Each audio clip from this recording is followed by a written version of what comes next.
How we doing, guys? And welcome back to Best Soccer Coaching's wee Insta post. Hope you're all doing well just now. What we're going to talk about today is we're going to be talking about mentality. Okay, so mentality can mean a lot of things, especially within sport. We're going to talk about specifically about football today. So when you talk about mentality, it can range from being a kid all the way up to adults. I know I said that before with coaching, but football's for everybody. So why is not mentality? Because there could be kids that come in having bad mentalities or weak mentalities coming into sessions, and there could be adults doing that as well. So just think yourself if you're watching this. Have you ever joined a football team? Have you ever joined a new job? Or have you ever joined a new school or a new class and you've not felt quite as welcomed? You've not felt you should be there, or you're just a wee bit nervous. Okay, so imagine a kid who's never played football before coming into a session. How do you think they're going to feel? Right? And also, an adult, how do you think they're going to feel? See if you're currently, if you're moving abroad, for example, so say you're a Scottish boy, born and bred, and you're going to get to the highest level you can, and you've moved across to Italy or Spain with a language barrier. Again, your mentality is going to be like, right, I need to think about this, I need to do this, I need to do that. And it's all about trying to build this strong mentality. And this is some wee pointers that you can do as a coach that can help even the young kids and help adults as well, and maybe even within your coaching. Because I know personally I've had some mental struggles when I've been coaching, and it's just wee pointers here and there that can try to help. So first of all, I know it might sound cliche, but positivity, right?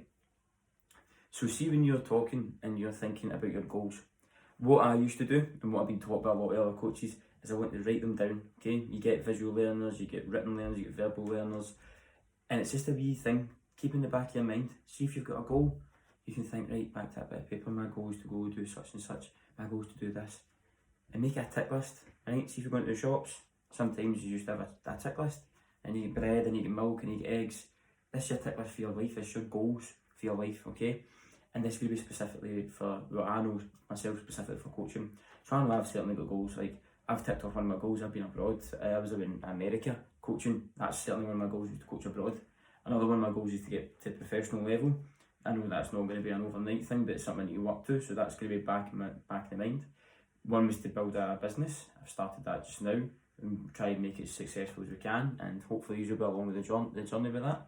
And another goal of mine is to move abroad and coach, okay? So just now I'm only 23, I know I might not look at my looks, might look a wee bit older to be fair, but something when I'm older is I want to go and move abroad, I want to go coach abroad, okay? And I've got, everything I'm doing just now is building blocks to get me there. It's taking the little steps so that I can eventually achieve one of my goals and move abroad and coach there. And there's the little things that you need to focus on, right? So it might get tough. See if you've got that big goal, you're like, I might never get that, don't know if that's going to happen. But just think, see all the little blocks that you're doing just now, it's one step closer. I'm doing college just now. If I graduate this year, I can go into university and hopefully get my degree within 2 years. That helps take me towards my goal, coaching in a different country and living in a different country. So my building blocks is per year I go through coaching and per year I go through education.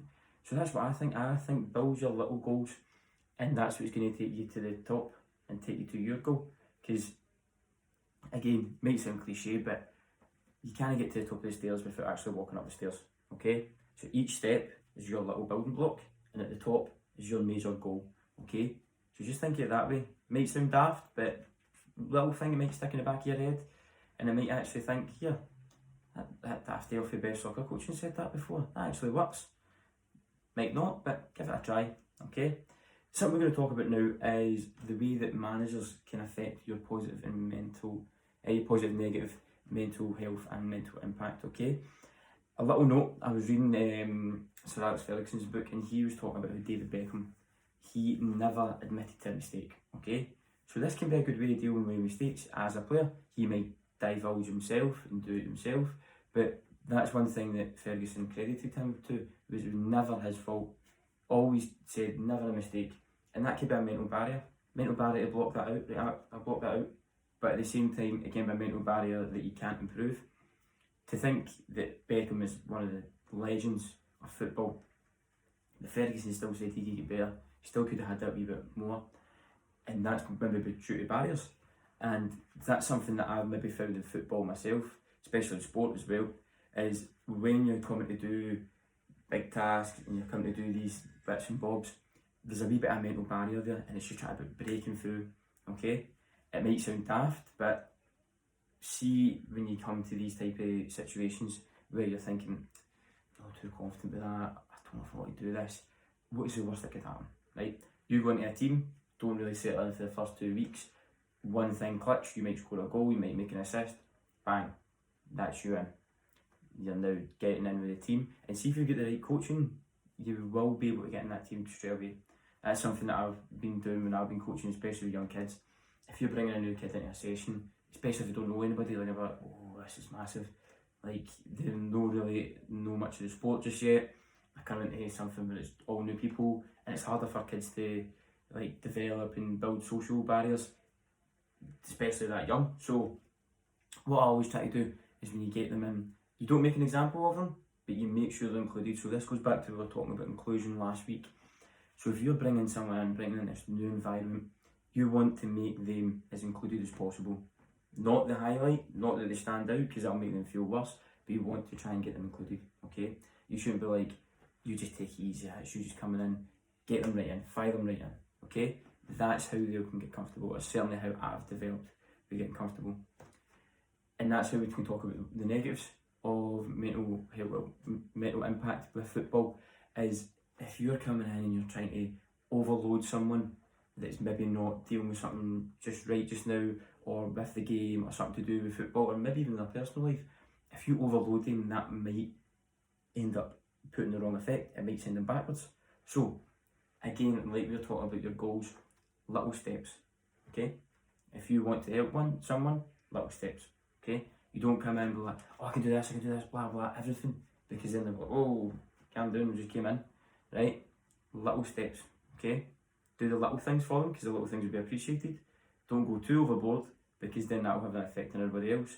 It's the little blocks by blocks that can help each other, okay? So this is a wee bit of a note on mental health, and a wee bit of positive and negative in this as well. Just a little thing as well, talking about mental health. If anybody out there, no matter if you know me personally, or if you don't know me personally, in these current circumstances, give me a message. If you're not feeling right, it doesn't matter if it's about football, life, or anything, right? If you're not feeling right, it's always open, okay? Everybody should have someone to talk to, and it doesn't matter if it's a stranger. It might be even better if you don't know me, because I'm not going to know what your personality is like, what your situation is like. I can just be there to listen, okay? Everybody should have someone to listen. So if you get any issues at all, just pop me a wee message. I'm more than happy, day or night, to give you a wee message back and try to help you out. Now, on to what's coming with Best Soccer Coaching. Tonight we've got our first Zoom session with Drumsagger boys under 14s. So look out in the next couple of days. We're going to have some of the videos up from it, showcasing what we're doing. So maybe get a few more people in, see how they're liking it, and you get to see what we're doing at the company. And watch out, the next 2 weeks we're going to have our podcast. It's going to be up, okay? Not telling you the guests just so far, keep you intrigued obviously, but we've got a few things lined up and it's going to be exciting for the future, so stay tuned guys, right? See you later on.